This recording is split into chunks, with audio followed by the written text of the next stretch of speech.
നമസ്തേ. ഇന്ന് നമ്മുടെ യാത്ര കേരള തമിഴ്നാട് അതിർത്തിയിൽ സ്ഥിതി ചെയ്യുന്ന ആയിരക്കണക്കിന് വർഷങ്ങൾ പഴക്കമുള്ള, വർഷത്തിൽ ഒരിക്കൽ മാത്രം ഭക്തജനങ്ങൾക്ക് പ്രവേശനാനുമതിയുള്ള ഒരു മഹാക്ഷേത്രത്തിലേക്കാണ്. സമുദ്രനിരപ്പിൽ നിന്നും ഏതാണ്ട് 4000 അടി ഉയരത്തിൽ, കുമളിയിൽ നിന്നും 13 കിലോമീറ്റർ അകലെ, വന്യമൃഗങ്ങൾ വിഹരിക്കുന്ന കാനനപാതയിലൂടെ യാത്ര ചെയ്ത് കണ്ണകി ദേവിയുടെ സന്നിധിയിലേക്ക്, അധികമാരും യാത്ര ചെയ്തിട്ടില്ലാത്ത വഴികളിലൂടെ, അധികമാരും പറയാത്ത ഭാരതീയ പൈതൃകങ്ങൾ തേടി ഒരു യാത്ര ഇവിടെ തുടങ്ങുന്നു. സത്യങ്ങൾ തേടി സത്യാന്വേഷിയായി.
ഇന്ന് ചിത്രപൗർണമിയാണ്.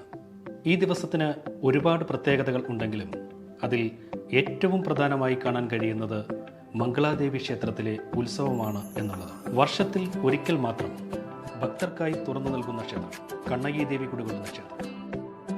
കുമളിയിൽ നിന്നും 13 കിലോമീറ്റർ അകലെയായി കാനനത്തിലൂടെ യാത്ര ചെയ്ത് വേണം ഈ ക്ഷേത്രത്തിലെത്താൻ. അതും അതിസാഹസികമായ യാത്ര. ഫോറസ്റ്റിൻ്റെയും പോലീസിൻ്റെയും മറ്റും കർശന നിർദ്ദേശങ്ങൾ പാലിച്ചുകൊണ്ട് വന്യമൃഗങ്ങൾ കാവൽ നിൽക്കുന്ന കണ്ണകി ദേവിയുടെ സന്നിധിയിലേക്കുള്ള യാത്ര.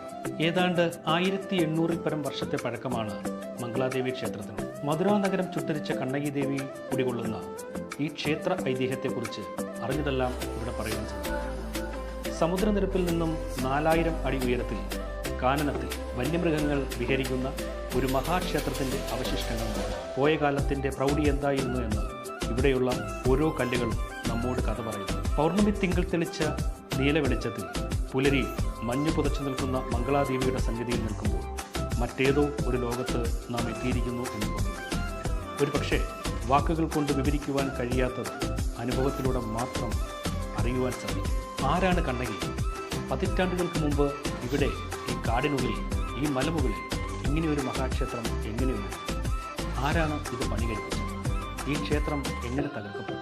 തുടങ്ങി നിരവധി ചോദ്യങ്ങൾ ഉള്ളിൽ ഉയർന്നു വരും. പൂഞ്ഞാർ തിരുവിതാംകൂർ രാജവംശത്തിൻ്റെ അധീനതയിലായിരുന്നു ഒരു കാലത്ത് ഈ ക്ഷേത്രം. പിന്നീട് നടന്ന കേരള തമിഴ്നാട് തർക്ക വിഷയത്തിൽ അന്തിമമായി 2 ശ്രീകോവിലിൽ, ഒന്നിൽ കേരളത്തിനും മറ്റൊന്നിൽ തമിഴ്നാടിനും പൂജകൾ ചെയ്യുവാൻ ധാരണയായി. ആരായിരുന്നു കണ്ണകി? ചോള കാലഘട്ടത്തിൽ കാവേരി പൂമ്പട്ടണത്തിലെ ധനികനായ വജ്ര വ്യാപാരിയുടെ മകളായിരുന്നു കണ്ണകി. കണ്ണകി എന്നും കണ്ണകി എന്നും അമ്മയെ വിളിച്ചുപോയി. മക്കൾ ഭക്തിയോടെ സ്നേഹത്തോടെ എന്ത് വിളിച്ചാലും അമ്മ വിളികേൾക്കും. തമിഴ് ഇതിഹാസമായ ചിലപ്പതികാരത്തിൻ്റെ കേന്ദ്ര കഥാപാത്രമാണ് കണ്ണകി. തൻ്റെ ഭർത്താവ് കോവലൻ തന്നിൽ നിന്ന് അകന്നു മാറിയപ്പോഴും തൻ്റെ പതിയെ മാത്രം നനച്ചു ജീവിച്ച ശുദ്ധിയുള്ള സ്ത്രീയായിരുന്നു കണ്ണകി. കോവലൻ്റെ ആർഭാടപൂർണമായ ജീവിതത്തിനിടയിൽ മാധവി എന്ന തൻ്റെ കാമുകിയുമായുള്ള ബന്ധത്തിൽ കോവലന് തൻ്റെ സമ്പാദ്യമെല്ലാം നഷ്ടമായി. ദരിദ്രനായി മാറിയ കോവലൻ തിരികെ പശ്ചാത്താപഭാരത്താൽ കണ്ണകിയുടെ മുൻപിലെത്തുന്നു. കോവലനെ, തൻ്റെ പതിയെ ദൈവമായി കാണുന്ന കണ്ണകി സമാധാനിപ്പിച്ച് ആദരവോടെ സ്വീകരിച്ചു. അവർ വീണ്ടും പുതിയൊരു ജീവിതം. സമ്പത്തെല്ലാം നഷ്ടപ്പെട്ട കോവലന് കണ്ണകി തൻ്റെ രത്നവ്യാപാരിയായ പിതാവ് നൽകിയ രത്നങ്ങൾ നിറച്ച ചിലമ്പുകളിൽ നൽകുന്നു. അവർ കാവേരി പൂമ്പട്ടണത്തിൽ നിന്നും മധുരയിലേക്ക് പുറപ്പെട്ടു. മധുരയിൽ എത്തിയ കോവലനും കണ്ണകിയും ഒരു വ്യവസായം തുടങ്ങുവാനാവശ്യമായ തുക കണ്ടെത്തുവാൻ തങ്കച്ചിലമ്പുമായി രാജകൊട്ടാരത്തിലെ പെരുംതട്ടാൻ്റെ അടുക്കലെത്തി. ചതിയനായ പെരുന്തട്ടാൻ തൻ്റെ കൈവശമുള്ള രാജപത്നിയുടെ ചിലമ്പുമായി സാദൃശ്യമുള്ള കണ്ണകിയുടെ ചിലമ്പിനെ മാറ്റം ചെയ്ത് കോവലനെ രാജപത്നിയുടെ ചിലമ്പ് മോഷ്ടിച്ച കള്ളനെന്ന് വരുത്തി തീർത്ത് പാണ്ഡ്യരാജൻ നെടുംചെഴിയാൻ സമക്ഷം സമർത്ഥിക്കുന്നു. രത്നവ്യാപാരിയായ കണ്ണകിയുടെ പിതാവ് മകൾക്ക് നൽകിയത് രത്നങ്ങൾ നിറച്ച ചിലമ്പായിരുന്നുവെങ്കിൽ രാജപത്നിയുടെ ചിലമ്പിനുള്ളിൽ മുത്തുകളായിരുന്നു. ഇതായിരുന്നു രൂപസാദൃശ്യമുള്ള ഈ ചിലമ്പുകൾ തമ്മിലുള്ള വ്യത്യാസം. തട്ടാന്റെ വാക്കുകൾ വിശ്വസിച്ച പാണ്ഡ്യരാജാവ് സത്യം എന്തെന്ന് അന്വേഷിക്കാതെ കോവലനെ കണ്ടെത്തി വധിക്കുവാൻ കൽപ്പിക്കുന്നു. രാജാവിന്റെ ആജ്ഞ കിട്ടിയ രാജഭടന്മാർ കോവലന്റെ ശിരശ്ഛേദം നടത്തും. തന്റെ പതിയുടെ മരണവാർത്തയറിഞ്ഞ കണ്ണകി പ്രതികാര ദുർഗിയായി തന്റെ കൈവശമുള്ള മറ്റൊരു ചിലമ്പുമായി പാണ്ഡ്യ രാജസന്നിധിയിലേക്ക് പോകും. കാവൽ ഭടന്മാർ തീർത്ത തടസ്സങ്ങൾക്കൊന്നും കണ്ണകിയെ തടയുവാൻ കഴിഞ്ഞില്ല. ഒടുവിൽ രാജസദസ്സിൽ പാണ്ഡ്യ രാജാവിനും പത്നിക്കും മുൻപിലെത്തിയ കണ്ണകി സംഭവങ്ങൾ രാജാവിനെ അറിയിക്കുന്നു. പാണ്ഡ്യരാജാവ് കണ്ണകിയുടെ വാക്കുകൾ ചെവിക്കൊള്ളാതെ ഇതിനെന്ത് തെളിവ് എന്ന് മറുചോദ്യം ചോദിക്കും. രാജാവിനോട് കണ്ണകി രാജ്ഞിയുടെ 2 ചിലമ്പിനുള്ളിൽ എന്താണ് ഉള്ളതെന്ന ചോദ്യത്തിന് മറുപടിയായി രാജ്ഞിയുടെ ചിലമ്പിനുള്ളിൽ പരൽമുത്തുകളാണ് ഉള്ളതെന്ന് രാജാവ് മറുപടി നൽകി. എങ്കിൽ ആദ്യം രാജ്ഞിയുടെ ചിലമ്പിനുള്ളിൽ എന്തെന്ന് കാണട്ടെ എന്നാവശ്യപ്പെടുന്ന കണ്ണകിക്ക് മുമ്പിലേക്ക് രാജാവ് രാജ്ഞിയുടെ ചിലമ്പ് എറിഞ്ഞു വയ്ക്കും. ആ ചിലമ്പിൽ നിന്നും ആദ്യം പുറത്തു വരുന്നത് പരൽമുത്തുകൾ. മറ്റൊരു ചിലമ്പിൽ എന്തെന്ന് കൂടി കാട്ടൂ എന്ന് ആവശ്യപ്പെടുന്ന കണ്ണകിക്ക് മുമ്പിലേക്ക് രാജാവ് രാജ്ഞിയുടെ 2ാം ചിലമ്പും എറിഞ്ഞുടയ്ക്കുമ്പോൾ കാണുന്നത് ആ ചിലമ്പിനുള്ളിൽ പരൽമുത്തുകളായിരുന്നില്ല, മറിച്ച് രത്നങ്ങളായിരുന്നു എന്നത്. തൻ്റെ തെറ്റ് മനസ്സിലാക്കിയ പാണ്ഡ്യരാജാവ് കണ്ണകിയോട് ക്ഷമാപണം നടത്തും. ഒരു സംഹാര രൂപിയായി മാറിയിരുന്ന കണ്ണകി രാജാവിൻ്റെ വാക്കുകൾക്കൊന്നും ചെവി കൊടുത്തിരുന്നില്ല. നിരപരാധിയായ തൻ്റെ പതിയെ കള്ളനെന്ന് മുദ്ര ചാർത്തി ശിരശ്ഛേദം നടത്തിയ നിങ്ങൾക്ക് ഇനി ആ രാജസിംഹാസനം എന്തിന്, ആ വെൺകുട്ടക്കുട എന്തിന്, ആ രാജകിരീടം എന്തിന്, ആ ചെങ്കോൽ എന്തിന് എന്നുള്ള കണ്ണകിയുടെ ചോദ്യത്തിന് മുമ്പിൽ നീതിമാനായ രാജാവ് ഇവയെല്ലാം അപേക്ഷിക്കും. തൻ്റെ തെറ്റിൻ്റെ ദുഃഖഭാരത്താൽ പാണ്ഡ്യരാജാവ് ഹൃദയം തകർന്ന് മരിച്ചു വീണു. വേർപാടിൽ മനമുള്ള രാജ്ഞിയും തൻ്റെ പതിയോടൊപ്പം മരണം വരും. ഇതുകൊണ്ടൊന്നും കണ്ണകിയുടെ കലി അടങ്ങിയിരുന്നില്ല. തൻ്റെ ഉഗ്രകോപത്താൽ പതിവ്രതയായ കണ്ണകിയുടെ ശാപവാക്കുകൾ മധുര നഗരത്തെ ചുട്ടരിക്കുന്നു. തൻ്റെ ഇടത്തെ മാറിടം പറിച്ചെറിഞ്ഞ് ശപിച്ച കണ്ണകി ദേവിയുടെ ശാപവാക്കുകൾ മധുര നഗരത്തെ പൂർണ്ണമായും ചുട്ടരിച്ചു. ശേഷം കണ്ണകിയുടെ രാജ്യമായ ചോള രാജ്യത്തേക്ക് മടങ്ങാതെ കണ്ണകി നീതിമാനും പ്രജാക്ഷേമ തൽപരനുമായ ചേരരാജാവിൻ്റെ സാമ്രാജ്യത്തിലേക്ക് പോയി. ചേരനാട്ടിലെത്തിയ കണ്ണകി ചേരരാജാവിനെ കാണും മുൻപ് തന്നെ ഒരു വേങ്ങമര ചുവട്ടിൽ വിശ്രമിക്കുന്നതിനായി സ്വർഗ്ഗാരോഹണം. ശേഷം വനവാസികൾ കണ്ണകിയെ തങ്ങളുടെ കുലദേവതയായിട്ട് ആരാധിച്ചു. ആ വേങ്ങമര ചുവട്ടിൽ കണ്ണകി ദേവിയുടെ സാന്നിധ്യം കാടിൻ്റെ മക്കൾ തിരിച്ചറിഞ്ഞു. കുറേ നാളുകൾക്ക് ശേഷം ചേരരാജാവിന് സമക്ഷം ഈ കഥകളെല്ലാം വനവാസികൾ അറിയിക്കുകയും ചെയ്തു. എല്ലാം കേട്ട് മനസ്സിലാക്കിയ ചേരരാജാവ് കണ്ണകി ദേവിക്ക് ഒരു ക്ഷേത്രം പണിയുവാൻ തീരുമാനിച്ചു.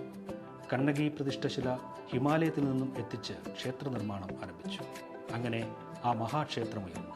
പ്രതിഷ്ഠാ സമയം പല നാടുകളിൽ നിന്നുമുള്ള രാജാക്കന്മാർ ഇവിടെ സന്നിഹിതരായിരുന്നു. മധുരയിൽ നിന്നും ഇന്ന് ക്ഷേത്രമിരിക്കുന്ന സ്ഥലത്തേക്ക് പുരാതന കാലത്ത് ഒരു തുരങ്കം ഉണ്ടായിരുന്നതായി കാണാം. ഇതുവഴിയാണ് ദേവി ഇവിടേക്ക് വന്നതെന്നും വിശ്വസിച്ചു പോരും. ചേരൻ ചെങ്കുട്ടുവൻ്റെ നിർദ്ദേശപ്രകാരം അനുജൻ ഇളങ്കോവടികൾ രചിച്ച ചിലപ്പതികാരത്തിലാണ് ഈ ചരിത്രം പൂർണ്ണമായും നമുക്ക് കാണുവാൻ കഴിയും. പാണ്ഡ്യ ചോള ചേര സാമ്രാജ്യത്തിലൂടെ കടന്ന് മാത്രമേ നമുക്ക് കണ്ണകി ദേവിയിലേക്കും ഈ മഹാക്ഷേത്രത്തിലെ സംഭവ കഥകളിലേക്കും എത്തിച്ചേരുവാൻ കഴിയുകയുള്ളൂ.